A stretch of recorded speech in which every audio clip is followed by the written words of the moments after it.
O NLEX Meralco.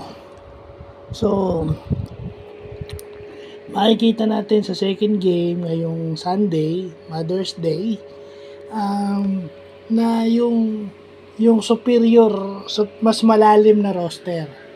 Okay? Kulang sa height yung NLEX. Many of them are talented but lack of height. So, ibig sabihin, without that, yung rebounding ng NLEX nagsasuffer. 'Di ba? Wala silang panapat dun sa mga malalaki ng Meralco na Hodge, Torres, Brandon Bates at saka Raymond Almasan. You know, yung Meralco got the lineup to combine. 'Di ba? And minsan yung number 3 nila mas malalim. Because si Alvin Pasaol, pwede mong gamitin as number 3 or even number 4, which is an offensive threat. Offensive threat and a defensive threat because he can defend the post at pwede rin siyang help side defender. So yun yung medyo wala sa NLEX, yung experience nun. Compare dito, yung NLEX, karamihan ng player nito bago. 'Di ba? Rookie. So experience factor na pupunta sa Meralco.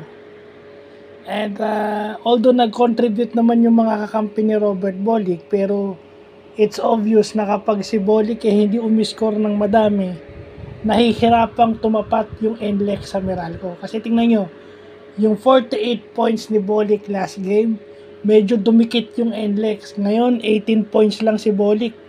So malaki yung lamang ng Meralco. Robert Bolick got to produce more.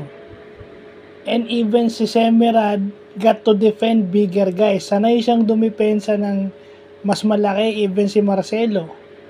Pero kulang sila sa yung size. 'Di ba? So kulang sila ng size defensively to compete with Meralco pagdating sa depensa. So yun yung sa tingin ko na kulang ng NLEX Road Warriors against the Meralco Boys. Pag playoffs kasi lumalabas yung kakulangan ng isang team. Kasi dedepensahan ka in a particular way. You will be defended in a particular way pagdating sa playoffs. Minsan mas matindi yan kasi best of 3. So ibig sabihin best of 3. Best of 3 or twice to beat. So ibig sabihin yung schemes niyan mas specific na sa'yo dahil meron na silang idea kasi nung preliminaries nagkaharap na kayo.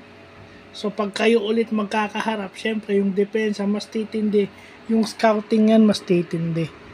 So kung ano yung kulang ng team mo o weaknesses ng team mo, ma-expose sa playoffs o quarterfinals pa lang. So yun yung nakikita natin sa NLEX versus Meralco. So yun lang po.